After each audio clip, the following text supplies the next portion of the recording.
Arratsaldeon guztioi, niretzat ora handia da gaurko hizlaria aurkeztea. Izan ere, Ada Yonathen harremanak Donostiarekin ez dira hasten gaur bertan.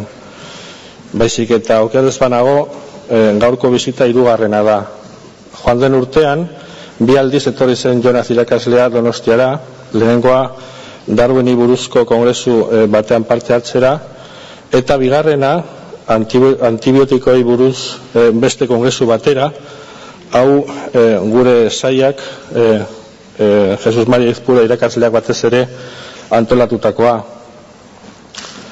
Recuerdo la asistencia de la profesora Yonath al Congreso de San Sebastián con su ordenador portátil funcionando permanentemente, como hoy, mientras atendía las diversas ponencias.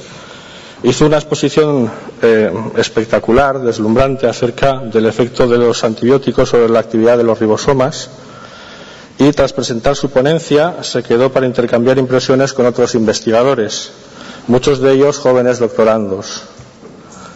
Se quedó también a la cena final del Congreso, que tuvo lugar en un restaurante aquí cerca del Monte Higueldo, en San Sebastián, y esto fue el viernes 2 de octubre pasado. La semana siguiente, el martes, nos enteramos de que había ganado, junto con los profesores Ramakrishnam y States, el Premio Nobel de Química de 2009. Se pueden imaginar cómo celebramos la noticia. Hay que resaltar que la profesora Ada Yonath es la 4ª mujer en ganar el Premio Nobel de Química. Para encontrar a la última, la doctora Dorothy Crowfoot, tenemos que remontarnos a 1964. Las otras 2 ganadoras del Premio Nobel de Química son la bien conocida Marie Curie y su hija Irene Joliot-Curie. Quizás llegue el día en que el hecho de que una mujer gane el Premio Nobel de Química o de Física no sea una noticia especial, más allá de la trascendencia del premio. Pero ciertamente ese día aún no ha llegado, y por esto me permito comentar con ustedes este detalle. Quizás la doctora Yonath hubiera preferido otra cosa, pero creo que era importante señalar este aspecto hoy. Ada Yonath procede de una familia muy humilde y estudió siempre bajo condiciones económicas precarias, lo que no le impidió progresar a través del sistema educativo israelí primero y del sistema de ciencia internacional después. Llevó a cabo investigaciones sobre la estructura y función de las proteínas y del ribosoma en centros de primera fila mundial, como la Universidad Carnegie Mellon, el MIT, los institutos Max Planck, etc. Ha sido profesora visitante de la Universidad de Chicago y de 2000 a 2004 ha dirigido una unidad de investigación DESI del sistema del electrón sincrotrón alemán dentro de los institutos Max Planck en Hamburgo. En la actualidad dirige el centro Milton Kimmelman del Instituto Weizmann. Vemos pues una carrera investigadora de primera magnitud mundial, incluso a través del tiempo, en los mejores laboratorios y centros de investigación del mundo. La doctora Yonath no es una investigadora aislada que mira desde lo alto de su torre de marfil los asuntos humanos. Siempre que se lo han pedido, no se ha privado de expresar su opinión, bien sea acerca de asuntos relacionados con la política de su país o de temas controvertidos como el papel de la investigación académica o las interacciones entre la investigación académica y la industria farmacéutica, por ejemplo. Hay otros aspectos que me gustaría comentar, pero obviamente aquí la importante es la doctora Yonath y lo que va a decirnos hoy. Simplemente espero que para aquellos de ustedes que no la conozcan, estas palabras les hayan servido para hacerse una idea acerca de nuestra ilustre invitada. Así que, sin más, profesora Yonath, ongi etorri, bienvenida una vez más a Donosti. Welcome to Passion for Knowledge. Buja Haba'a.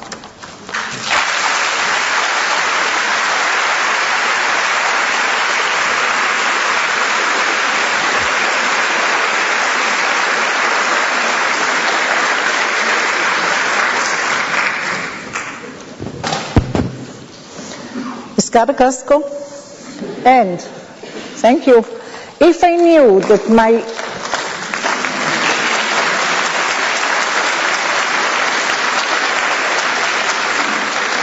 Thank you for inviting me, and if I knew that I will be translated to 2 languages, I'll probably send you a shorter title.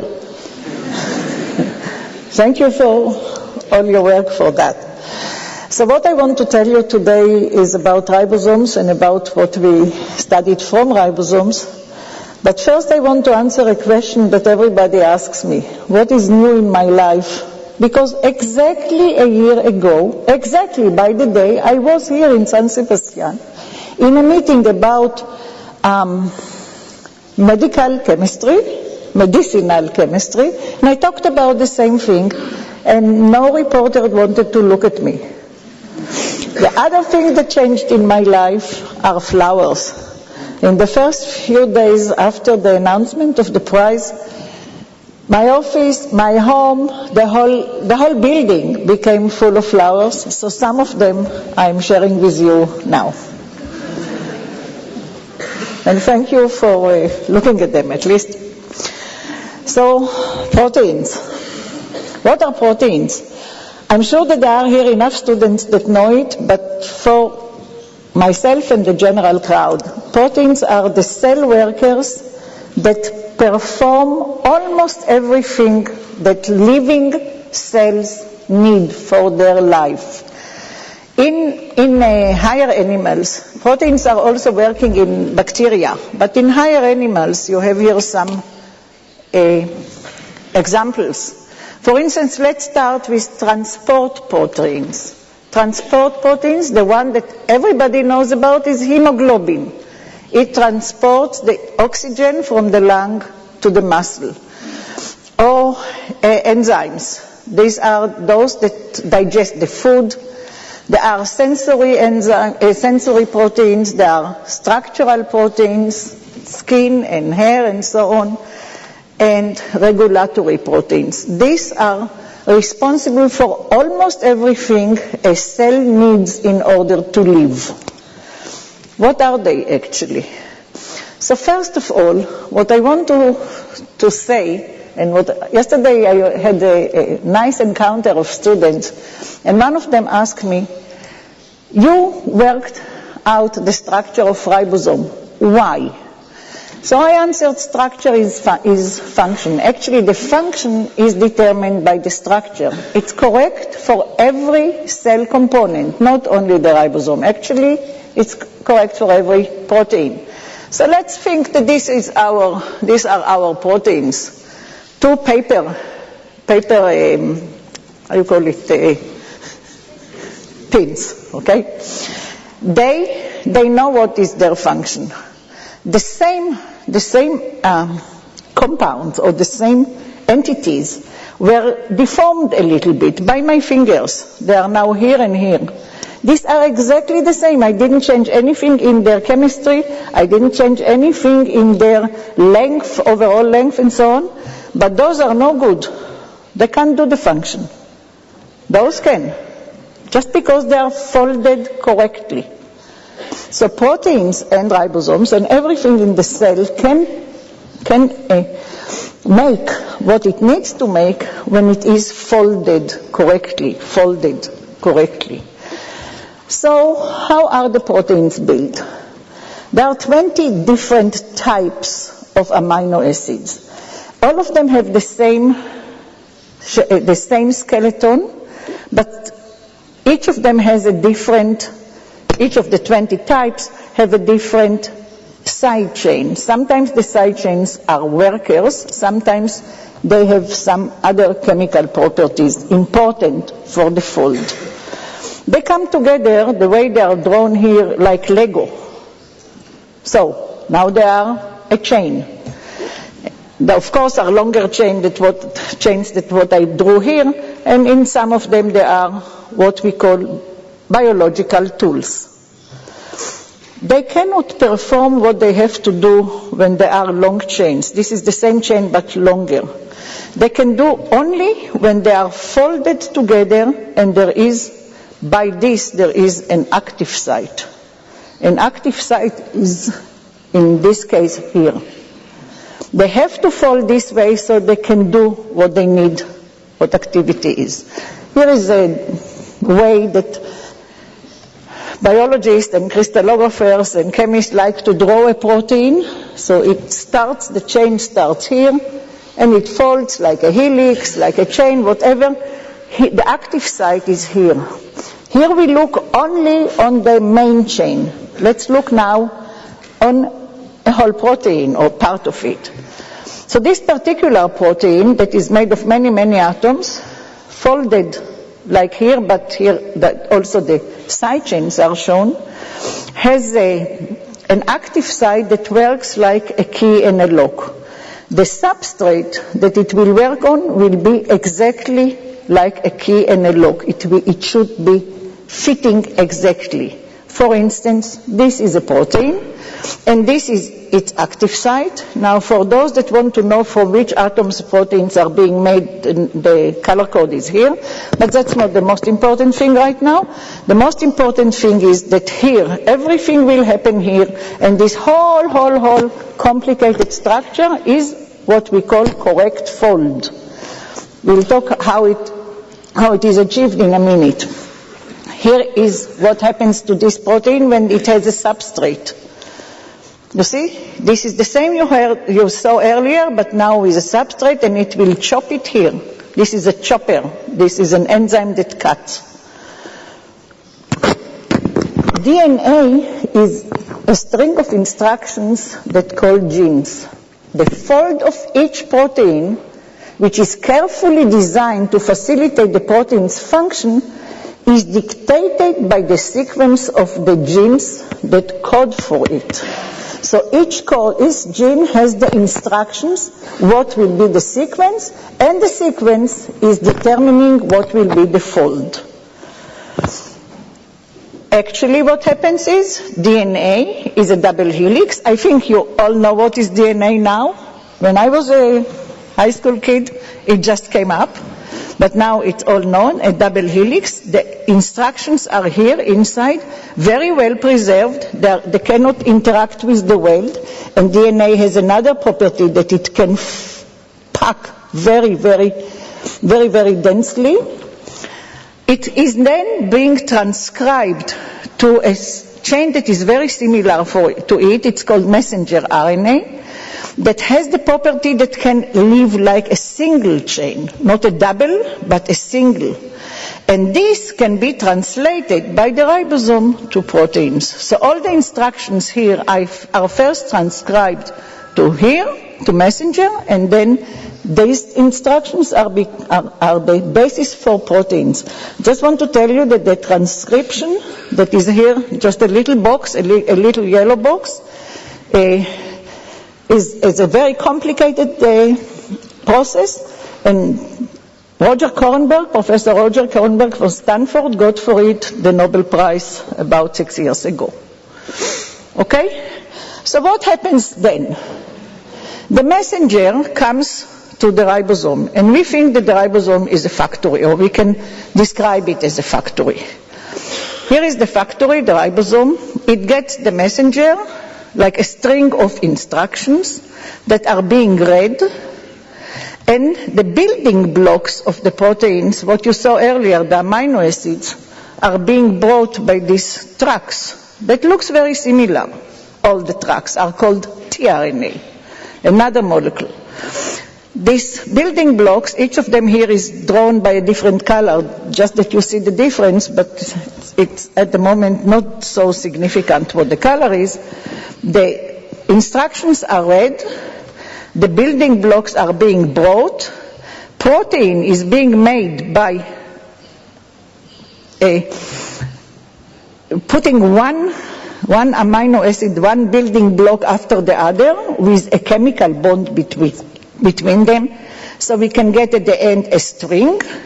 The tracks that brought the amino acid can go out and do the next job. Also the instructions. The whole thing needs some energy, but not much. Just for those of you that know what is GTP, just do 2 GTPs for one chemical bond, which in my opinion is extremely efficient. And the whole thing will continue until there is a protein. These factories, this is the smallest factory on Earth. but it's the largest that we know how it works in molecular terms. These factories, there are many, many of them in every cell. In mammalian cells, in higher organisms, for instance in the liver, can be 6 millions of this factory working constantly all the time. Even in normal human cells, about, not in the liver, but in the normal ones, about 1 million. Even in bacteria, they reach 80 to 100,000 when the bacteria grows. And they work all the time. They produce proteins all the time. The proteins in our body don't last long.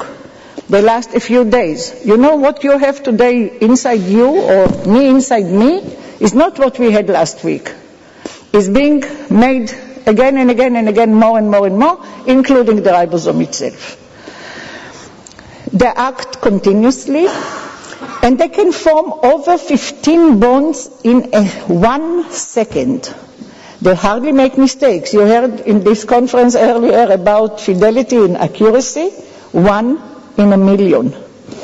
Now, a human being like me, I was a good student, and when I studied, I'm not sure this experiment is still going on in universities, but when I was a student in the 2nd grade in the university, I was asked to make this bond, the bond that connects to amino acids. It's called peptide bond. It took me 8 hours. For one bond, I needed 100 degrees centigrade. I needed acidity like a lemon. And I was expected to make mistakes. Mistakes were part of the game there. Look at the ribosome. It makes 15 bonds in 1 second with hardly any mistake and without boiling us every 15 times a second, 200 degrees. So that's the great ribosome. Let me show you how we think it works.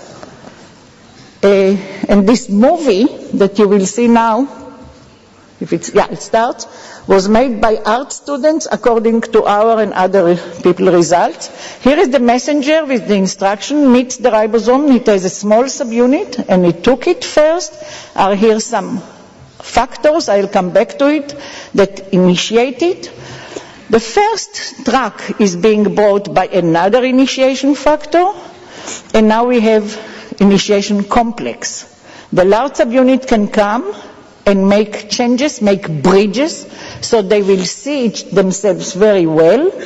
And now all the amino acids are brought by their tracks, and the tracks are coming also with factors, and the bond is being made here inside the ribosome, inside the large subunit of the ribosome. The ribosome helps the whole thing. The ribosome itself, I hope that you can see. And if we take the large subunit out, you can see here that the protein that is being made is going through a tunnel through the large subunit until it comes out. And here is the newly protein almost correctly folded, either by itself or some other cell helpers like chaperones. And more it continues, more and more tRNAs are being brought until there is a stop codon. And when there is a stop codon, there are factors that stop the process, release factors and recycle factors. Now the 2 subunits can go out and the tracks can continue. This is what we studied. This is the end. Now in this movie, you've seen the ribosome as something very blurred, but actually it's built very accurately. What you see here rotating is the small subunit. And you can see colors. For those that are interested, not everybody must know this. For those that are interested, the silver is ribosomal RNA, the main component of ribosome. So we already talked about 3rd type of RNA today. We had messenger RNA, tRNA, now ribosomal RNA. And all the colorful things there are ribosomal proteins. And you can see now, have a look. Didn't it look like a duck? Again, oops, is a duck? A duck, it comes. Oop, the nose and the leg. So in electron microscope, in very low resolution, Before I started, I already knew that the ribosome has a duck inside it. But anyway, for those that you want to know some more chemistry, the RNA is 1,600 in the small subunit of bacteria. And the task is the decoding of the genetic code. You could see that the messenger RNA with the genetic code came to the small one. The large one is where the protein is being made. Color code is the same. Here there are 4,500 nucleotides, molecular weight 1.5 megadalton. You don't really have to know it all. And 30 different proteins. This is the most complicated machine knows, even if we look at factories today. So the large subunit makes the peptide bond. It also elongates the chain. It makes the protein, the new proteins, and it protects the new proteins. So if we look at the surface of the small subunit and the large subunit, what we saw until now, the surface that each sees is mainly RNA. The decoding is happening here, and the peptide bond is happening here. The formation of the bond, the formation of the protein here on the large one, and the interface between them is almost protein-free, almost only RNA. And in fact, the major ribosomal functions are performed by ribosomal RNA. Meaning, now think about it. I say that proteins are doing almost everything the cell needs, but not themselves. They cannot make themselves. So the ribosome is actually what we call in biochemistry ribozyme, what is written up there, which is an enzyme made of RNA. And this is actually in accord with what Francis Crick suggested back in the 60s. But the proteins are made not by themselves, something special for making proteins. Now let's talk a little bit about antibiotics. Antibiotics, the natural antibiotics, are the weapons that one bacteria from one type use to interfere with the life of a different species. It means, let's say that antibiotics that some bacteria are living here, and here come another type, and they want the space, the food, the ground, whatever the first bacteria had. So the bacteria doesn't really want the first ones. They don't really want to share, so they make weapons. This is the war between microorganisms.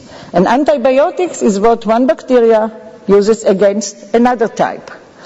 We, as human beings, tried to find, and succeeded, to find some of these antibiotics that are specifically stopping ribosomes of pathogenic bacteria. Pathogenic means bacteria that bring disease. And we call it antibiotics, antibacteria. Because the ribosome is so important, because of its fundamental role, it is a target for many antibiotics. Actually, more than 40% of the clinically useful antibiotics disturb protein biosynthesis.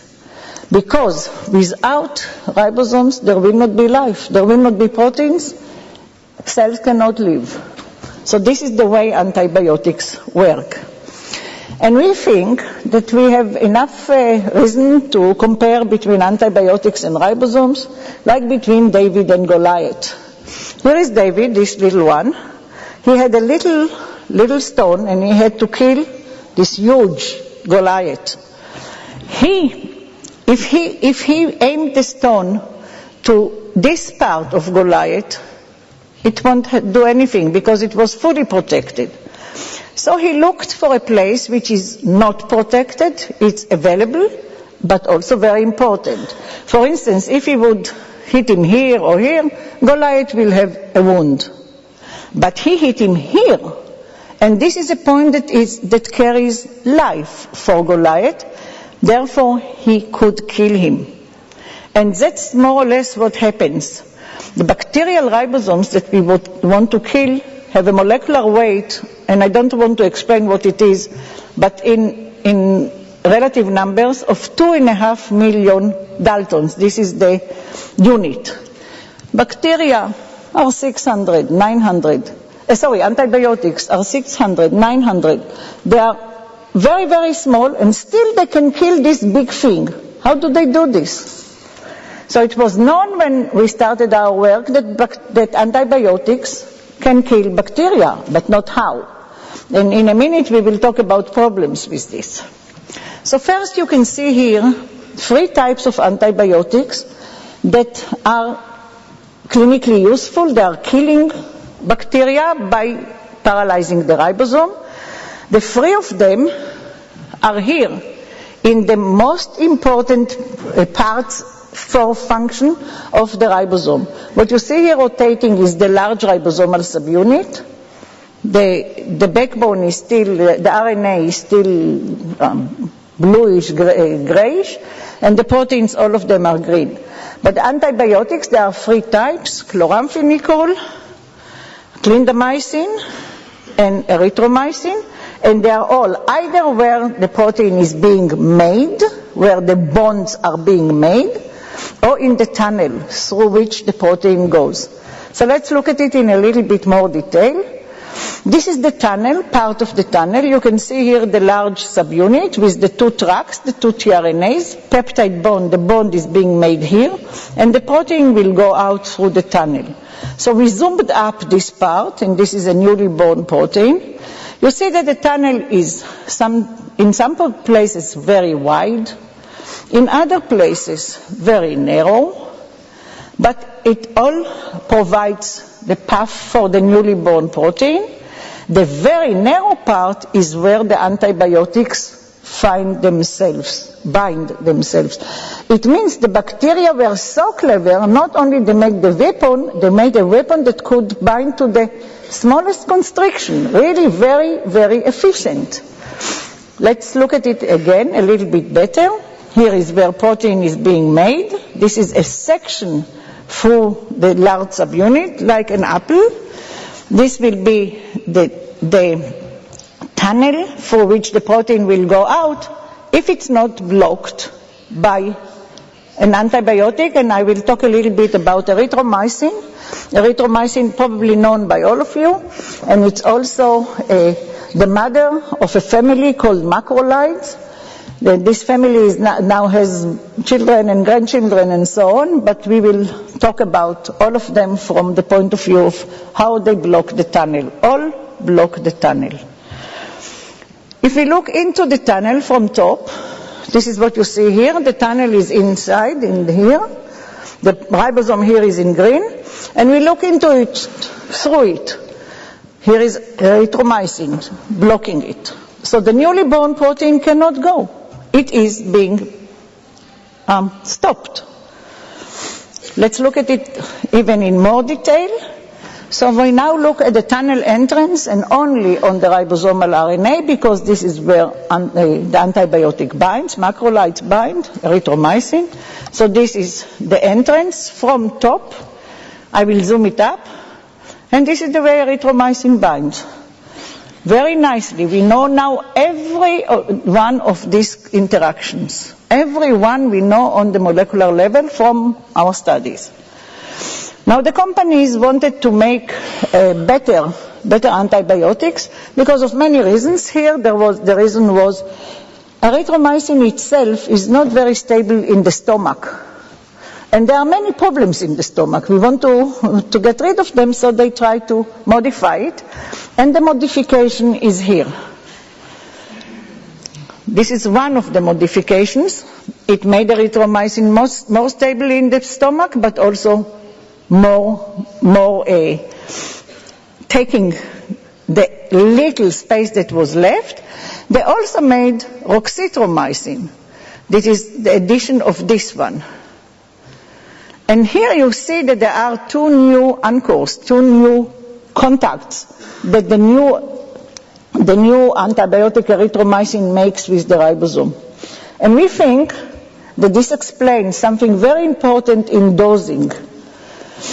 In many cases, the effect of 150 milligrams roxithromycin twice daily for 4 days is equivalent to 500 milligrams 4 times a day for 7 days of erythromycin.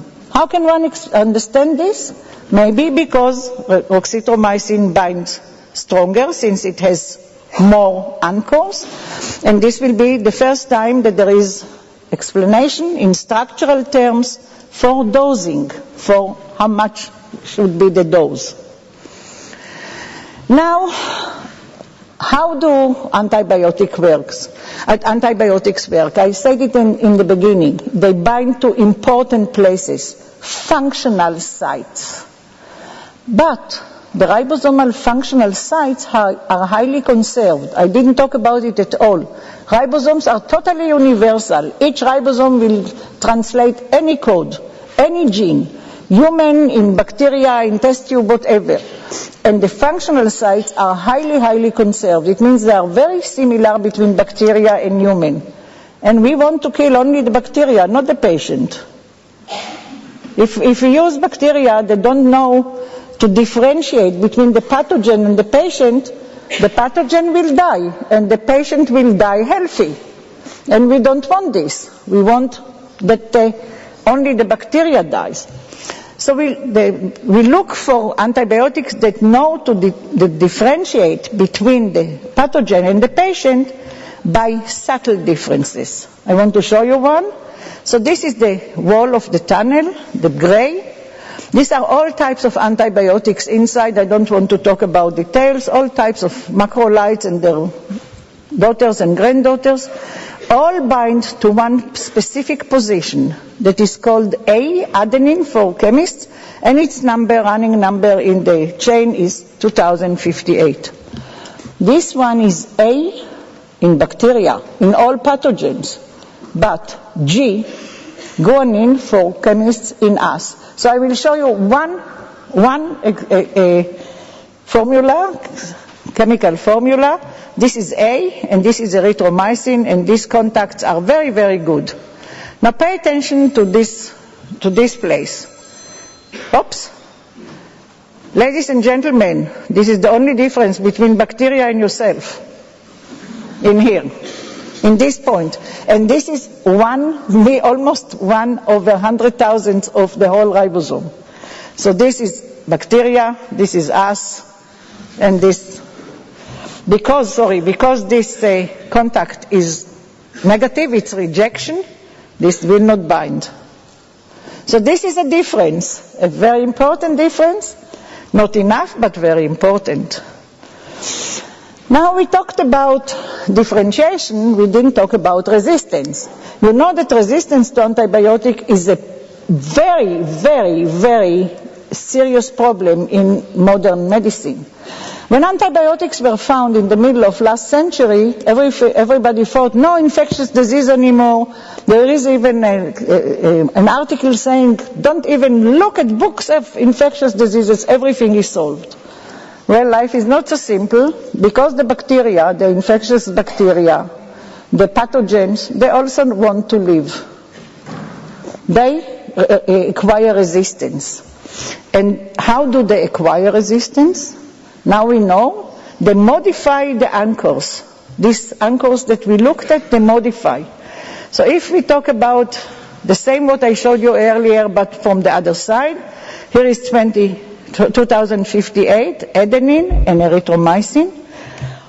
And this is the basis for the selectivity between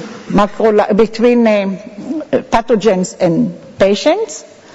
Now, all what I had to do is to change selectivity by resistance, and A becomes G, and then it is resistant. So the companies thought maybe they will put some flexibility in their macrolides, so they will not be so dependent on this A. And I want to tell you that I didn't really like this idea, because I thought if they will bind to resistant strains, they will also bind to the patient. I was very happy to be wrong in here. There is here an example that worked, azithromycin, that is a little bit changed only by one atom. I don't want to go into detail. is very functional and very successful, although it binds to tunnels that have G in this position. So we are very lucky that there are two structures of large ribosomal subunit, ours from the Weizmann Institute of a bacteria called Deinococcus, we call it D, and the Haloarcula from Yale that is closer to patient than to a pathogen. And we wanted, they solved their structure with azithromycin, we solved ours, and we wanted to compare between them. So in bacteria, that is like the pathogens, azithromycin binds across the tunnel, this is the tunnel direction, and in Haloarcula that is closer to the patient, it blocks like that. Which means, for these guys here that want to improve antibiotics, it's not enough to think only about the one that binds. One has to also to look at how the binding happens. And that's a very important clue in molecular medicines, in chemical medicine. Another way to find antibiotics is to use combinations of two drugs. Now, each drug can be not very good, but together they are the winning couple, and I want to show you the one that is already in the market, about 6 years already. I think in Spain it's already 8 years. Spain was the first one to approve it. So this is the tunnel walls, this is one, and this is the second. Now, each of these parts, it's called synercid, the whole couple. Each of these parts is not very strong, but together they are preventing everything. They are really blocking the tunnel, and synercid is a very, very powerful antibiotic. I just want to say here by passing that we are working on this combination, and I also want to tell you that when I heard about it, my very, very sad face became partially happier, as you can see here. So just let's look at the whole, not whole, but or maybe we jump it. We go on. Another thing that we are doing, when we looked at the ribosome very carefully, in this whole very complicated machine, we found a region that is the same, completely conserved in all ribosomes, from bacteria to elephants, in all of them. We looked at it, this region can do the bond and can extend the bond.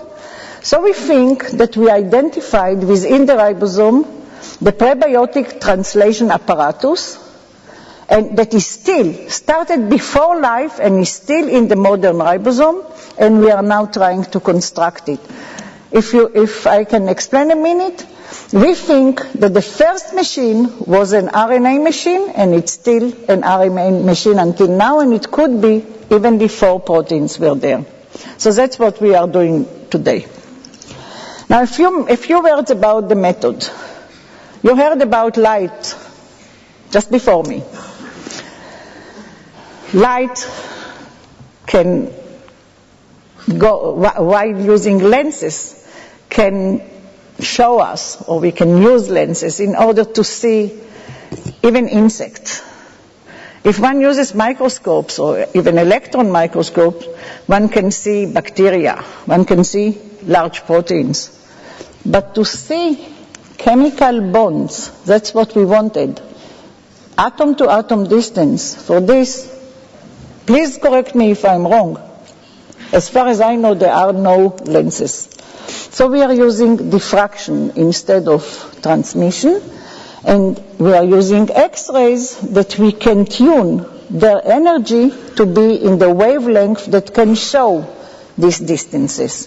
So that's more or less what we say here, and this is the method that all the crystallographers determine structures of molecules, small molecules, sodium chloride, salt, sugar, small proteins, and ribosomes. So let's see what happens. In order to see the diffraction in a way that we can measure it, diffraction happens not only in crystals, but in order to measure it, we need crystals that the X-rays are being diffracted like here. So here are X-rays coming to a crystal and they are diffracted. Please don't consider the red dots. Don't consider anything, just the diffraction. The diffraction goes in all directions and in different intensities. So let's go back. We measure this diffraction. We have to know something about phases. For the physicists, it's probably clear. I don't want to go into detail, but it needs a crystallographer or some other thinking machine and a computer. So we collect all the diffraction and we can come up with a map that is like a topographic map. It shows where there is structure, there is material, and where there is no material. For instance, this is the map of this simple molecule. You can see that there is much more material here than, for instance, there. And from this, we can calculate the structure or determine the structure. So this is very, very high resolution. You can actually see almost every electron here. The X-rays are resonating with the electrons. This is a little bit less, but it is still very accurate. This is part of the map of actually the ribosome. So that's the way we do, and at the end we end up with structure, this or another. So this you have seen. Oops. And let's talk a minute about crystals. What is a crystal? A crystal is a body which is fully ordered in 3 dimensions, 1, 2, and 3. Very easy to understand the crystal of salt, which is made of only 2 different molecules. And we actually know that salt crystallizes spontaneously. We buy it as crystals. Sugar also crystallizes spontaneously. Small proteins, a bit more difficult, but a kid, sixth grader, grew crystals of a simple protein, lysozyme, that was first grown in Oxford in the 60s. The kid is my granddaughter. You saw her in the beginning when you entered, and you will see her again in a minute, but she could do this. But ribosomes, so complicated, so flexible, and one thing very important, they deteriorate very quickly. Within a few days they deteriorate in the cell and in the test tube. So when we prepare them, they're already partially deteriorated. There was a big question mark when I started. Actually, the question mark was a negative mark. People, very good people, tried to crystallize ribosomes and failed, including the people that thought that they understand that there are ribosomes and failed. And there was already sort of a belief that ribosomes cannot be packed orderly. It was actually written. So why did I, as a young scientist, very fresh scientist, decided that I will go into it? Because here there are all the reasons why they are difficult. They had high degrees of mobility, considerable flexibility, functional heterogeneity, marked tendency to deteriorate, chemical complexity, large size, and asymmetric nature. These are the reasons. Why, with all these awful reasons, I decided to go into it. Because I had some time and I read an article about hibernating bears. People that went to look at the life of bears in the winter, bears in the North Pole, while they are sleeping, while they are hibernating, found out that their ribosomes are packed orderly within their cells on the membranes, which for me was an indication that ribosomes can be orderly packed. Bears are doing it. Every bear, every year, every winter. So it's possible. Nature can provide this type of machinery. Why do the bears do this? So this was not written in the paper, but my little thought was that why the ribosomes are densely packed, they can maintain their integrity and functional activity for months. because as I told you, they deteriorate very quickly.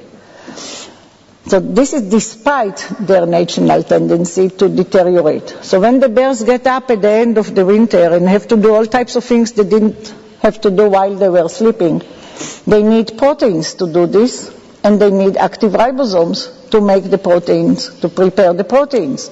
So this, I thought, is a machinery that nature provides to keep active ribosomes. So from there on, I thought, let's see what are the basic principles for ribosome crystallization. So first, using procedures that maintain ribosome activity for slightly longer time than the regular procedures, which are very short, and selecting highly active ribosomes of bacteria that grow under robust conditions, with the assumption that if the bacteria can grow there, the ribosomes will be strong and I will disturb them less when I prepare them. So I was really lucky that at the Weizmann Institute, a procedure for extending the life of ribosomes by a few days was found 20 years before that by a group of Zamir, Elson, and Miskin. And I looked for robust conditions. So one robust condition is thermophiles, but since I'm in Israel, and in Israel there is a seed that is called dead because it's supposed not to have life in it, the lowest part in the world, I knew that although it's called dead, it has two bacteria. I was actually working before on one of them. So let's have a look at the sea. That's an aerial of it. This is closer view, and you can see that salt comes out of the water because it is so concentrated. But still, bacteria lives there, even on the salt. These are colonies of a bacteria called Haloarcula maris morti. Maris morti, you surely understand, is Dead Sea. And I thought that this is the bacteria we should extract ribosomes from. So this, actually you can see it even nicer here. What you see here is the distance that the water went down from the winter to the summer by evaporation, about 70 centimeters. And here is the bacteria still growing on the salt. So I thought if some bacteria can grow on conditions like this, the ribosomes should be very strong.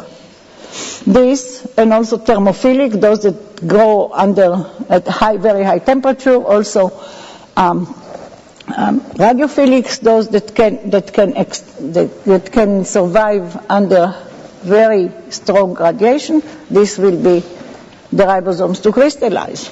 And indeed it worked. So I just want to show you what happened after 25,000 screening conditions that took not more than a few months, less than 6 months. We got the first microcrystals. From here to here is 0.1 millimeter. They diffracted very poorly. I want to show you just what we wanted to see, something like that, real diffraction.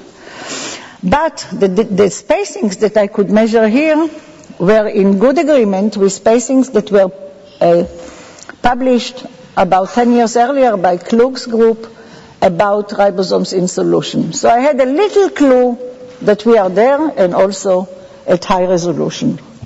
And this is what kept us going for about 15 years until we got enough solid data, and until some others joined us, and 20 years later we got the structure. So let's just look at it.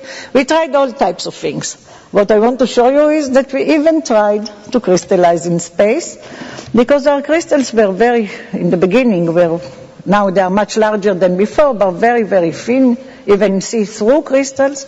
And we thought that if there is no gravity, they may grow thicker. So in the first experiment, indeed they grew thicker. You can see here a thicker crystal and even larger.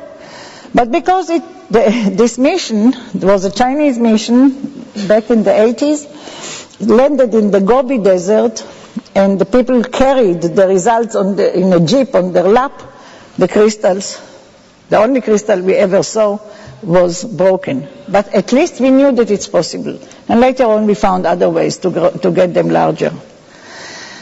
7 years later, we already had good crystals. They diffracted very well, but not for long. We used X-rays, strong X-rays from facilities that give high intensity. We couldn't use home facilities.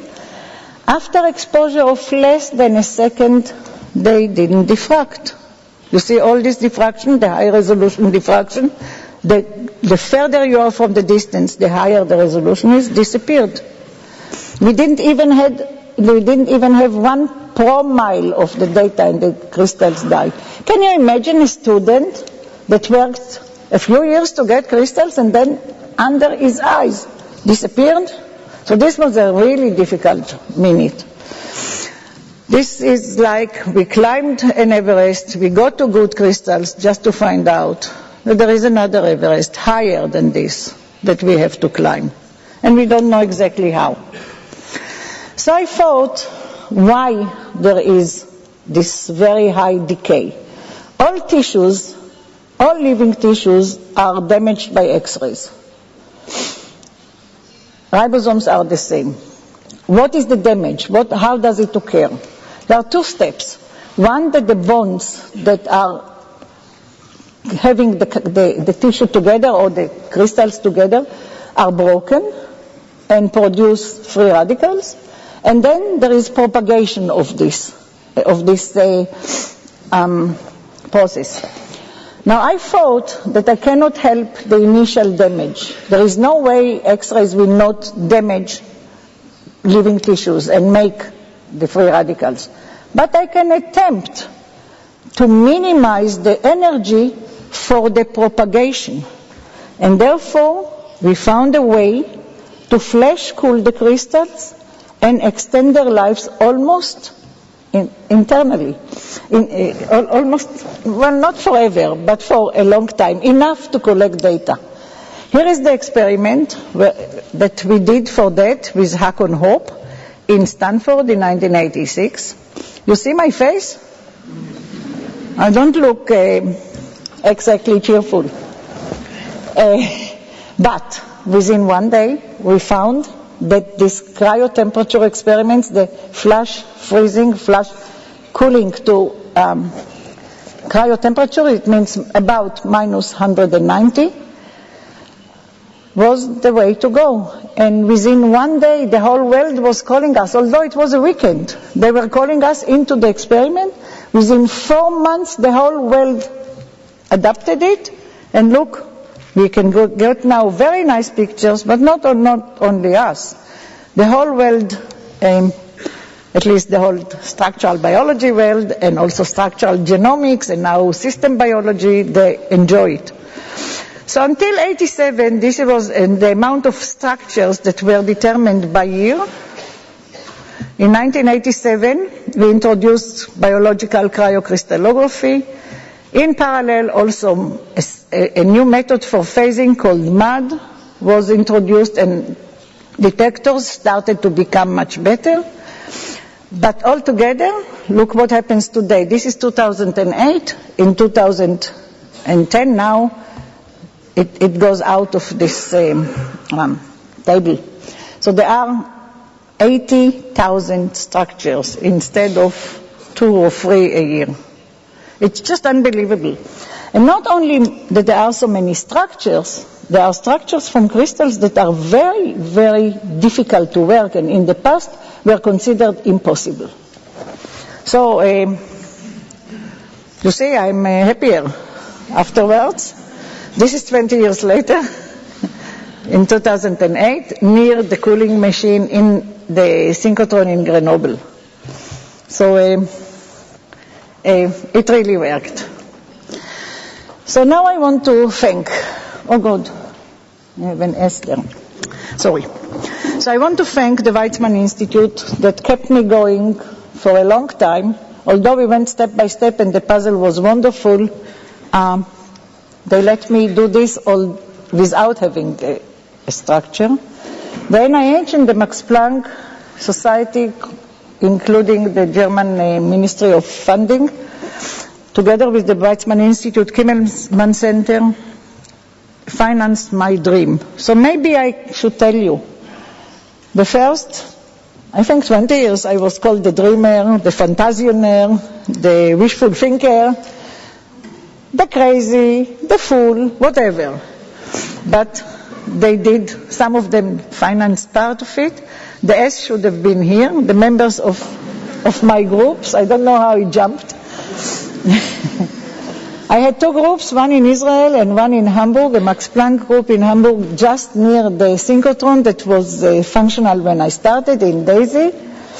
And they were devoted and enthusiastic in good and in more than good, more bad times. And I want to show you some of the people.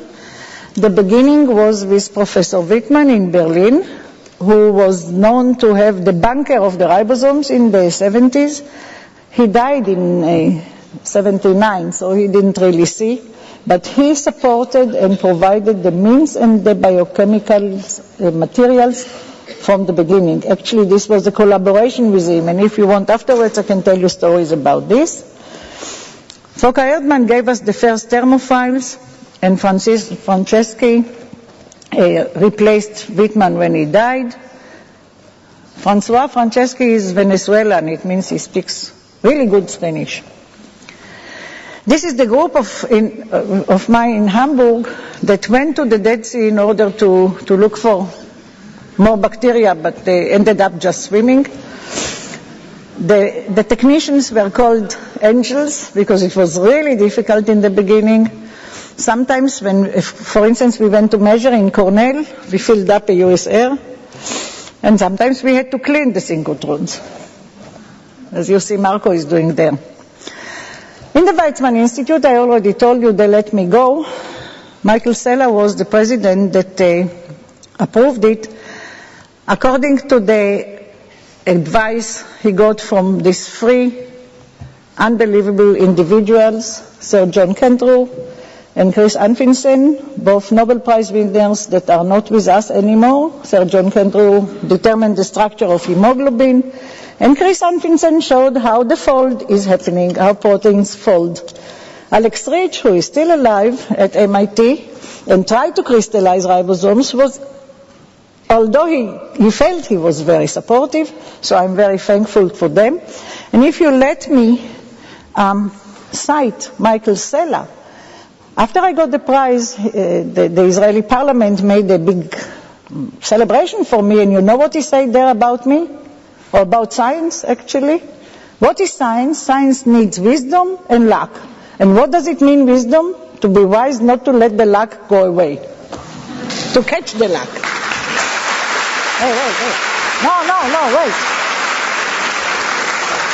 That's not all. I have just a few more minutes. The group in Israel, that is still, the group in Hamburg does not work, but it was terminated 6 years ago, but the group in Israel is working.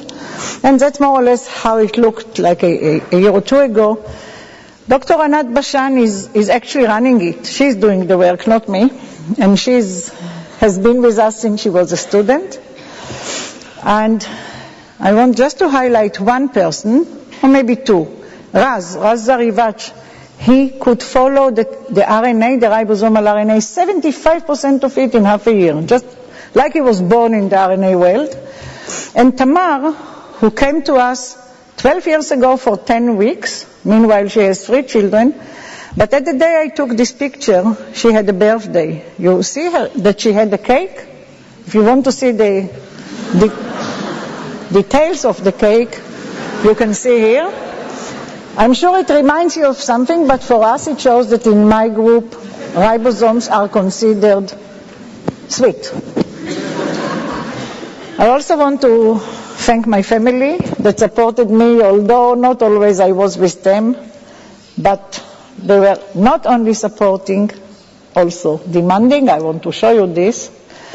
So I didn't really understand all the Spanish and Basque, but I think some prizes were mentioned. Did you? No?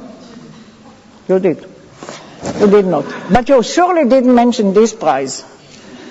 The grandma of the year is Ada Yonath. That's my granddaughter, the one that crystallized. When she did it, she didn't try it. It was 5 years ago, and she didn't try it a year. So I told her, how come? Which year? The grandma of the year. And she said, wow, you have to reprove yourself every year. The minute you're not good enough, I take it off. So it's still on.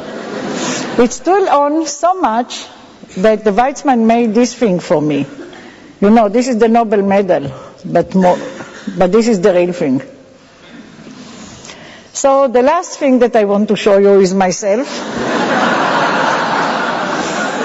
Since I didn't do my hair, the whole country, it's a small country, Israel, more or less twice Basque. They were very interested if I will or will not go to a hairdresser. So since I kept my curly hair, now curly hair in Israel is called head full of ribosomes. And you can see here, it's the small subunit and the large subunit with antibiotic, symmetrical, and 2 here. Michel Kishka did this. He's a cartoon maker, and I don't know him personally. So, just to show you that it's still very fascinating, even for children that dress up. Also, older people, he is me and she is the ribosome. You see, the protein is coming out of her. And they got the first prize in the carnival. Thank you.